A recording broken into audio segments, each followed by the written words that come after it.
जीवनात वेळ फार महत्त्वाची.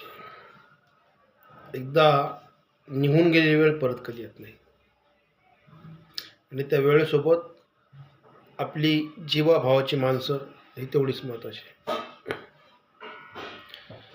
संतती, संपत्ती आणि संगती आपत्तीत कामा आली तरच नामी आहे.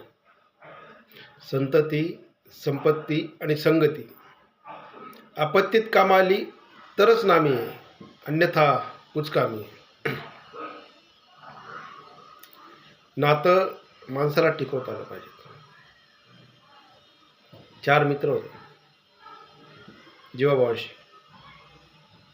सतत खायला प्यायला राहायला सगळे सोबत.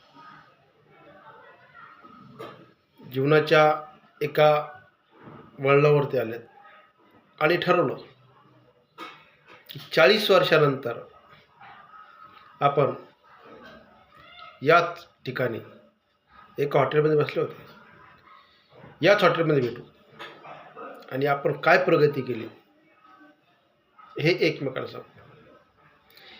काळ ठरला, वेळ ठरली आणि चौघाचं ध्येय ठरलं.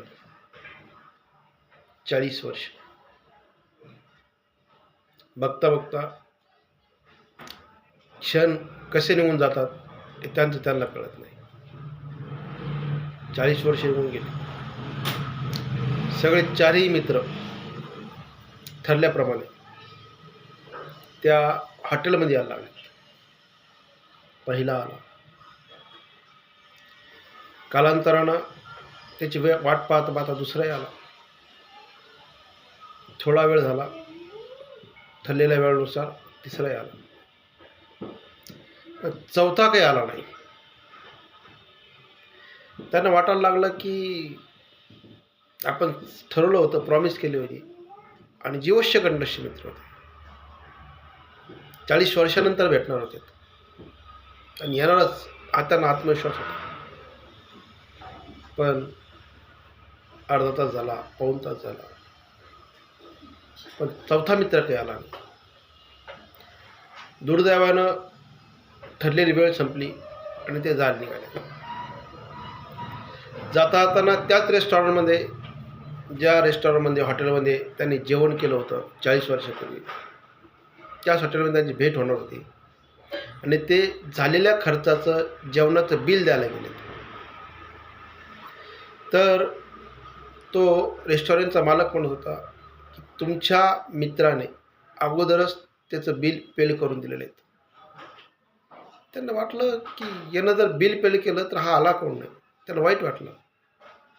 रेस्टॉरंटच्या बाहेर आला आणि चर्चा करायला लागले की हा का आला नाही.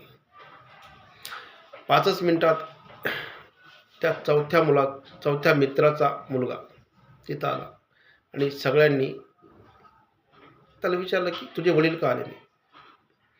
त्या चौथ्या मित्राच्या मुलानं सगळ्यांना नमस्कार करून परिस्थितीची जाणीव करून दिली की ते बिल मी पेड केलं आहे आणि माझ्या वडिलांनी मला सांगितलं होतं की ह्या तारखेला माझे मित्र एकत्र येणार आहेत आणि मला तिथं जाणं गरजेचं आहे.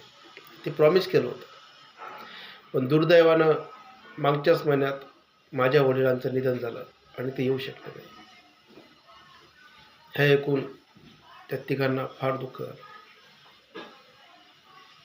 प्रॉमिस तर त्यांनी पूर्ण केलं, पण या 40 वर्षात फार बदललं होतं. दुर्दैव असं की या 40 वर्षात त्यांनी त्यांच्या टार्गेटचं, स्वप्नाचं जे फोकस करायचं होतं त्याच्यावर फोकस केला, पण त्या 40 वर्षात एकमेकाची चौकशी केली नाही. 40 वर्षानंतर ते मिळालेत, भेटलेत, पण त्यातलं एक त्यांना सोडून गेला होता. तात्पर्य, जीवनात ध्येय फार महत्त्वाचं आहे, पण त्या ध्येयाला गवसणी घालण्यासाठी जे आपले मित्र आसपास असतात त्या मित्रांना सतत संपर्क असणं तेवढंच महत्त्वाचं आहे. धन्यवाद.